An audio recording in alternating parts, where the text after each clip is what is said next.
I know it's been a little over 4 months now since I've last posted, which is probably the longest break I've ever taken from YouTube, and I'm sorry about that. Life has been very hectic lately, and I've been trying to return to YouTube for probably around 2 months now, but I haven't been able to for various reasons. That's why I made this community post saying I'm not sure when I'll be able to return, but I try to as soon as possible. And here we are a month later, cause life still kinda sucks. I know my upload schedule hasn't been good in years, and that's also something I wanted to address. If you want to skip to why it's been bad as of recently though, then go to this timestamp here.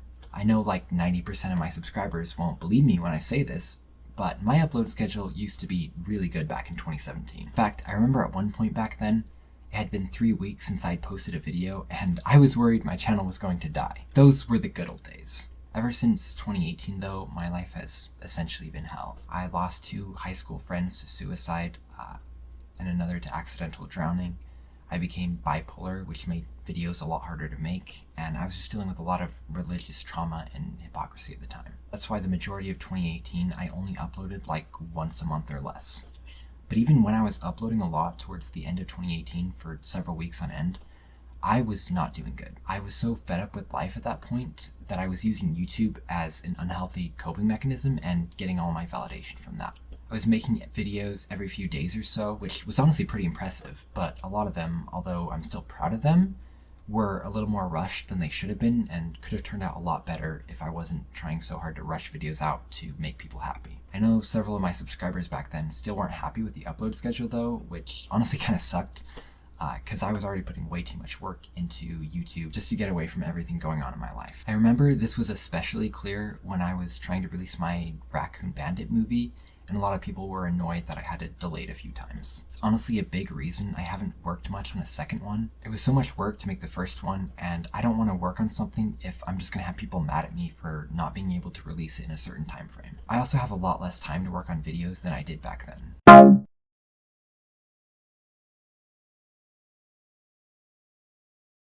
But anyway, working so hard on YouTube videos and getting quite a few views each video launched me into a bad manic episode where I spammed a ton of sub to PewDiePie comments on a T-Series video and then ended up getting my channel deleted. I'm still a little confused how I ended up getting deleted when loads of these bot channels exist and spam their hateful, disgusting comments everywhere, but I guess that's life. I even hung up a ton of sub to PewDiePie posters around the school because I wasn't thinking and I was just focused on trying to make videos that would get a lot of views. I almost got kicked out of school for doing that too, but one of my friends helped get me out of trouble, which was nice. Needless to say, I wasn't doing good back then either. In fact, after I got my channel back, I was determined I was not going to let YouTube take so much control over my life anymore, which has honestly been really nice. I've been uploading a lot less since then, but there have been reasons for it pretty much the entire time.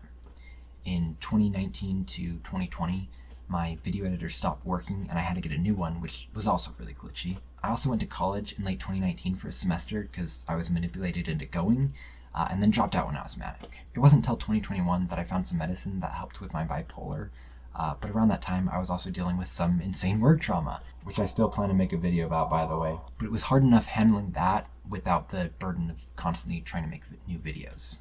Then in late 2021, my bipolar came back, so working on videos became a lot harder to do. I'd be manic and start a ton of new ideas, only to crash into depression and not finish most of them. One of my videos also blew up, so I got a ton of new subscribers from that, which honestly freaked me out. I was used to being a small YouTuber who never really got any views, and seeing that video blow up made me so much more worried about what I should or shouldn't post. Thankfully that anxiety is gone now since I've mostly just been losing subs since, but I scrapped a lot of videos during that time because I was so worried it wouldn't go over well with the new audience or that I'd be too late to a topic. Most of those scrapped videos were really good too, and I wish I could go back in time and finish them, because some of them had really funny scripts.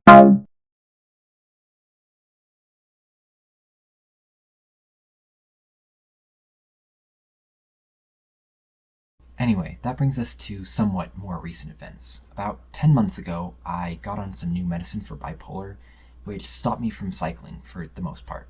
Around that time though, I also developed a chronic inflammatory condition because I have some nerves in my back that are pinched. This is likely because I threw my back out at my last job and never fully recovered from it. At first I thought it was an infection called epididymitis, and that it'd just take a few weeks to get over, but that was not the case. Since I thought it was an infection though, I got on antibiotics and then a ton of herbs which calmed the inflammation, but it never went away. I had planned to go down to another college that fall semester and study music, so I was really trying to get over it. By the time I ended up going down though, I felt like I was 90% over it, only to find out I was not even close to over it. It seemed to cycle a lot too, where some days it'd be worse and some days it'd be totally fine. Anyway, college was a bit of a disaster since I signed up for housing late and got stuck with a bunch of loud druggies and a housing complex that hardly ever fixed its constantly breaking, newly renovated apartments.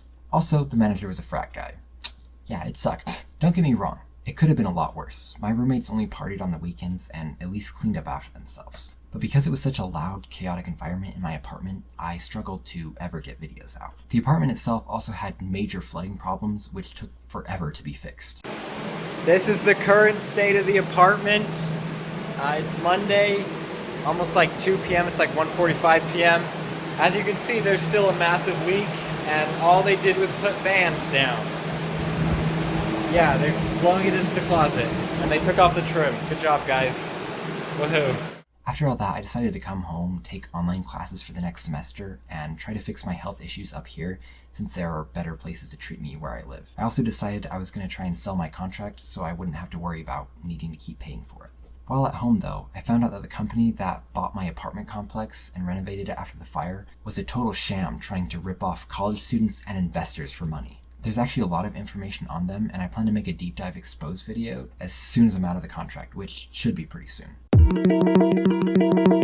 Also, speaking of that contract, I actually found someone who really wanted to buy it, but couldn't because my manager wouldn't pick up his phone, or should I say his 50 phones, since he has so many phones so he can ignore everyone. So yeah, unfortunately I wasn't able to sell my contract and I still had to pay for the rest of the rent because my manager is a and should go.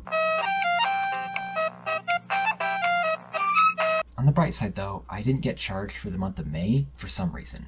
It doesn't change the fact I'm still going to drop an exposed video on the company, but I do appreciate the gesture, if it wasn't just a glitch. That whole BS aside, I've been doing physical therapy and going to the chiropractor trying to heal my nerve issue, which up until recently wasn't really doing much. On top of all this, I had been trying really hard to help my online best friend of 1 year, who had been struggling with some pretty bad health issues for the past several months. Needless to say, in early February, it finally hit a breaking point because I was already feeling bad, but still got online to try to help her with another one of her breakdowns. That's when I found out there was a lot more going on than she'd originally said, but every time I tried to help her or give her advice, she'd brush me off, and I ended up getting a panic attack from all that and had to temporarily cut things off to calm my anxiety. Anyway, because it felt like nothing was really helping my inflammation, and I had just gotten into some major trauma with my best friend, I spiraled into a bad depressive episode and was extremely suicidal for a while. I thought I was coming out of that spiral and starting to do better, but then me and my best friend, although we weren't really talking much anymore, decided to officially cut things off. I felt kind of bad about that, but I thought I'd be over it pretty soon since we weren't talking much anyway. Instead, I ended up in a mixed manic episode for about a week. Losing her was really hard on me because she was my best friend. I loved talking to her and I loved her personality. Plus, I only have one other online friend. I remember back in 2020, I had like 5 online friends, and I wish I wouldn't have taken them for granted because I've never had 5 friends at a time since. It's so hard for me to replace friends too because I tend to not get along well with most people and I have a lot of trust issues. I've been trying to make friends since then, but haven't had a ton of luck as of yet, so hopefully that turns around soon. But yeah, needless to say, losing my best friend also contributed to my 4-month break from YouTube. And I hope wherever she is, she's doing okay because she recently removed me and went private on a lot of her accounts as well as deleted a lot of her stuff. Anyway, on another note, I recently got an MRI and these were the results of it. I don't really understand them, but from what I was told, I basically have a bulged disc in my lower back and a somewhat crushed nerve passage. So I have answers for that now at least.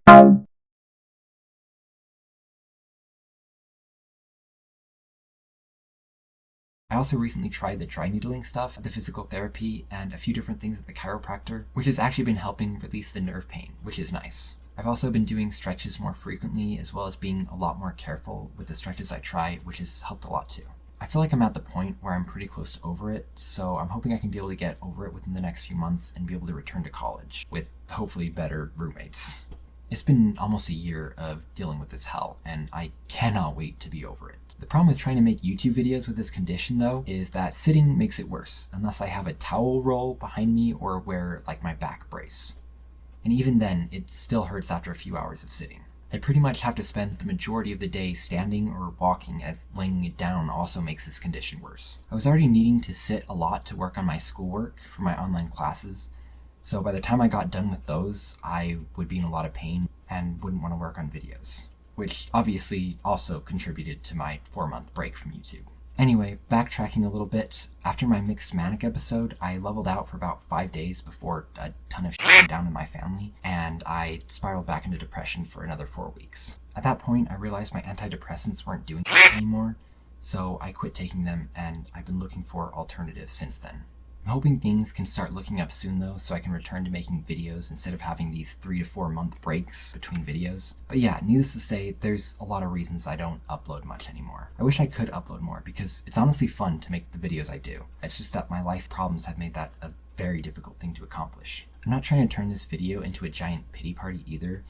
I just feel bad that I'm always losing subscribers for not posting videos when I'm just really struggling myself. I feel like a lot of people don't really understand the effort that goes into constantly trying to make new videos, especially when you've got so many other things going on in life as well. I don't blame people for not getting it either, since most of them have never actually tried to make content. It's just frustrating to deal with. I'm also so tired of making pinned comments explaining why I've been gone in most of my videos, so from now on, if I don't upload, just assume I probably have going on. I'm trying to get better with my upload schedule, but please be patient with me in the meantime. Thank you. That being said, I did have a few other things I wanted to update you guys on. First of all, I have a music channel now. I posted this on the community tab, but nobody seems to read my post there, so I thought I'd share it in a video too. I know most people probably aren't interested in the mostly sad music I write, considering I'm a meme YouTuber who doesn't really talk about his personal life much inside of this video, which is fine, but I'd appreciate any support I get. Writing music has been a huge life goal of mine since I was like 15, and I've been writing poetry since then. Within the last few years, I have also gotten pretty dedicated to practicing my instruments as well. I'm not at the point I can write full, super complex songs or anything like that, but a couple months ago, I did write an intro for my I Don't Think You've Ever Done Anything for Anyone song/poem, which turned out absolutely fire. For context, the song itself is about something my grandpa said to me when I was depressed to guilt trip me into helping him with something, and it made me feel horrible and stuck with me, so I ended up writing a full poem about it, which I'll turn into a song someday. The intro, though, is just full of pitched, random church speeches about how people who are depressed are just selfish, stuck in their heads, and would feel better if they just helped others, with an instrumental section I wrote. It's a lot cooler than it sounds, okay? Anyway, on another note, if you saw this video from months ago and are wondering where it went, I unlisted it. A bunch of alt-writers found the video and started dislike bombing it and leaving a ton of rude comments and saying I was anti-free speech. Despite the fact I never even gave an official opinion on whether or not he should have been suspended. I normally wouldn't even care that much, but the video kept getting more and more popular, and I just kind of got to the point that I just didn't want to deal with it, so I unlisted the video. If you ever want to watch it for whatever reason, it is linked in my second community post, so you can get it there. It's pretty irrelevant now, though, considering that addict was let back on Twitter and can't stop tweeting dumb shit. But hey, I mean, if tweeting 24/7 makes you feel like some kind of activist, then more power to you, I guess. I hardly ever use Twitter anymore, and I feel like I've done a lot better without it, but whatever works for you. I won't judge. Just kidding, I will. Anyway, as for future videos, I've got a lot of plans, so I'm hoping I can get the majority of them done. I've got 2 older videos coming out pretty soon, like a gaming one I recorded back in August I'm still trying to get finished, and a scripted one I made well over a year ago that I was going to scrap, but ultimately decided I wanted to polish and finish. Most everything after that, though, should be pretty fresh. I'm also planning to make a lot more shorter form, longer videos, if that makes sense. Like right now, most of my longer videos are between 30 and 50 minutes, and I want to see if I can scale that back a bit and be able to make more 5 to 15 minute videos. I love making those longer videos, but they take forever and are a lot more work, so I'm going to try and space them out with shorter videos that are still longer than memes between them. It's better for the almighty algorithm that way anyway. I'm planning to change up my content a little bit as well. For example, I plan to start making a lot more short rant videos on random topics I feel like discussing. And I plan to make some music review videos as well. Don't worry though, I'm not going to become a full-fledged commentary YouTuber. Commentary channels disgust me. As for longer videos within the next few months, I'm planning to make a video on work drama very soon, a video playing Iron Lung, a video discussing my adventures on the Bottled app, and a deep dive into the Nelson Partners scam. I've got other videos planned as well, but a lot of my ideas are still on the fence and I don't know if or when I'll be able to go through with them. Plus, I don't want to keep over-promising things like I tend to do. I'm hoping I can get to the point that I'm posting 2 to 3 videos a month, but we'll see how that goes. I've also got to get faster at editing my videos as well, since that's a big reason they take so long to get out. Luckily, DaVinci Resolve is way better and less glitchy than all my old editors, but it's still really hard to figure out sometimes. Anyway, I hope this video cleared some things up. I'm hoping I can return to making videos more often, but it really depends how things go. I appreciate the real ones out there who don't unsubscribe every time I stop posting for a week and then resubscribe as soon as I post again. Y'all are awesome. With that being said, I hope you guys are all doing okay, and I'll see you all in the next video. Bye!